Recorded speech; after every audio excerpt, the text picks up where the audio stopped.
மரங்களின் மந்திரம், the magic of the trees. ஒரு அடர்ந்த காட்டில் சிறிய கிராமம் ஒன்று இருந்தது. அங்கு வசித்த முருகன் என்பவன் தினமும் காட்டிற்கு விறகு வெட்டச் செல்பவன். ஒரு நாள் வழக்கத்திற்கு மாறாக காட்டில் ஒரு மெல்லிய குரல் அவனை அழைப்பதை உணர்ந்தான். முருகா என்று அந்த குரல் மீண்டும் மீண்டும் ஒலித்தது. பயத்துடன் திரும்பி பார்த்தவன் ஒரு பழமையான மரத்தடியில் ஒளிரும் பச்சை நிறக் கல் ஒன்றைக் கண்டான். அருகில் சென்று அதை தொட்டவுடன் ஒரு முதிய பெண்ணின் உருவம் தோன்றியது. நான் இந்த காட்டின் காவல் தெய்வம் என்றாள் அவள். இந்த காட்டை பாதுகாக்க வேண்டும். மனிதர்களின் பேராசை இதை அழிக்கிறது. நீ உதவுவாயா என்று கேட்டாள். முருகன் தயங்கினான். ஆனால் காட்டின் மரங்கள், பறவைகள், விலங்குகள் எல்லாம் அவனுக்கு உயிர் கொடுத்தவை என்று உணர்ந்தான். சரி, நான் உதவுகிறேன் என்றான் உறுதியாக.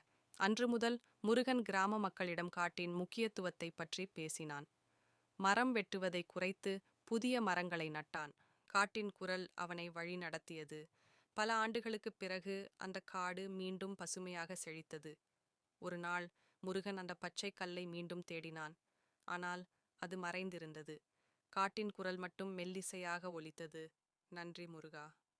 இதுவரை இந்த சேனலை சப்ஸ்கிரைப் செய்யலை என்றால் சப்ஸ்கிரைப் செய்யுங்கள்.